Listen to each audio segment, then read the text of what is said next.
Good morning, YouTubers. Mike Martins here. Mike Martins channel. Warming up the van. It is -2 here in Merritt, -2 degrees centigrade. Bear in mind and keep in mind, the eastern part of Canada and the United States has this deep chill that's coming along. Very cold weather. Now, here in Merritt, it's a little bit different. Our winters don't extend. Like, once spring hits, second week of March, and people are riding bikes already, fertilizing their lawns. I gotta fertilize my lawn every third week of March, or I'm gonna have troubles come summertime.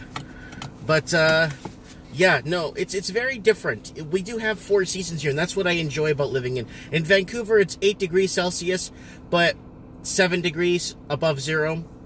But the only problem with that is you get rain season, then you get cloudy season in the summer, and then you get rain season and then overcast in the summer. So you really don't have any seasons. Here we had our fall, beautiful foliage falling from the trees. It didn't get cold, really get cold until first or second week of January.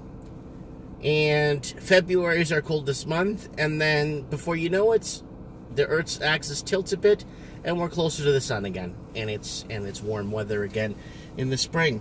And that's what I like about this, the four seasons. And why do I like it here, living in this town?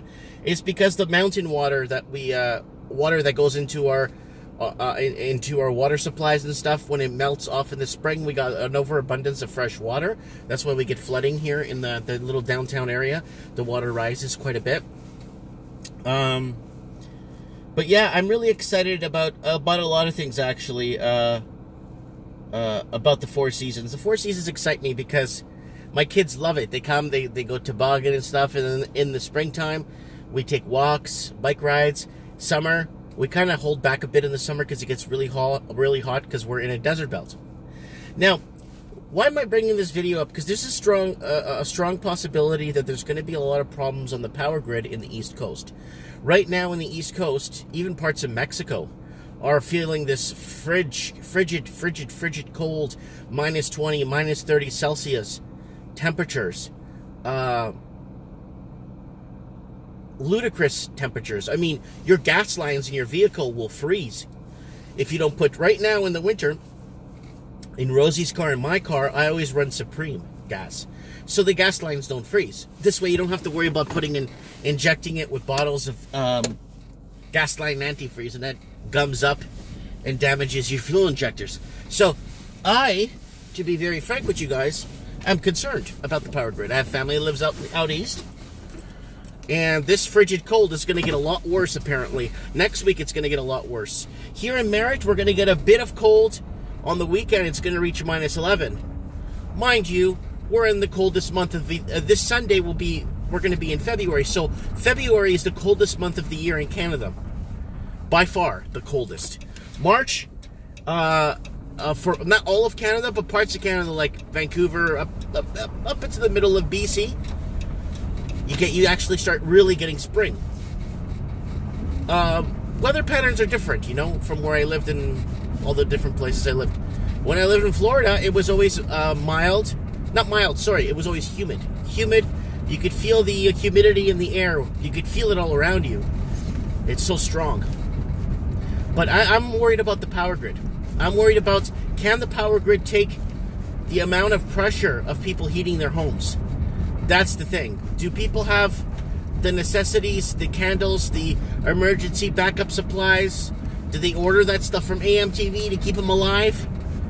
That's the question. Power grid. Can the power grid survive a low blow like this? A strong push? I don't know, man. Because I know Canada won't be giving any energy to the United States because it won't be able to power its own heating requirements.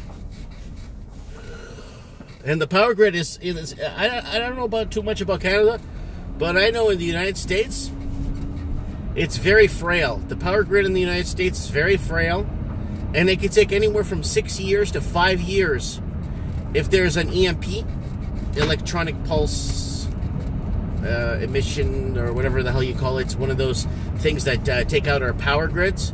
It could take up to 5 years. And mind you, I mean, they'll wipe out 90% of the population. People without power the first week will die. 1 week. Once they can't go to the bank machines. Once they can't go. I'm going to do a preparation video on Mike in the Night for you guys. Maybe I'll do a preparation and who's prepped, ready to go. Who's got the gas stoves with gas bottles on the side. Who's got their macaroni and cheese. Who's got water to flush their... Because if you can't flush your toilets, you're in trouble. Luckily, where I live, I got lots of backyard. I could just build a little outhouse.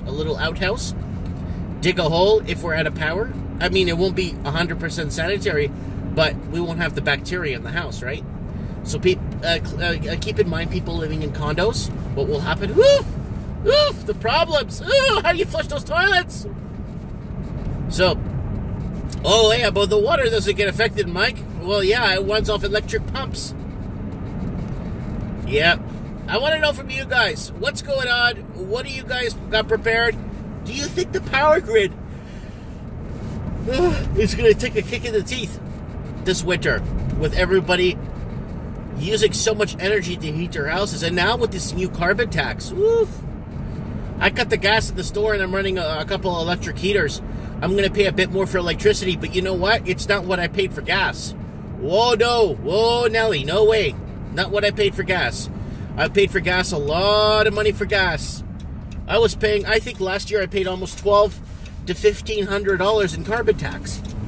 Just did carbon tax. That's just 1 year. $1,500. Cash money. So, power grid, taking a punch in the gut. We're going to do maybe a survival show, just talk about, have some people on the show. People call in, add me on Skype, Mike Martins 1980. Remember guys, I'm live streaming on my backup channel. Go to my main channel, you'll see my intro. The live stream link is right there if you want to join me on the live stream, and if you want to call in on Skype, Mike Martins 1980. Anyways, guys, I'm here to drop off the mail. Let me know what you guys think. What's in the back of your minds? I know preparativeness is on the back of everyone's mind, especially nowadays, with the uncertainties of people realizing that their government's not going to come and save them. Let me know what you guys think. Comment below. Thanks for watching.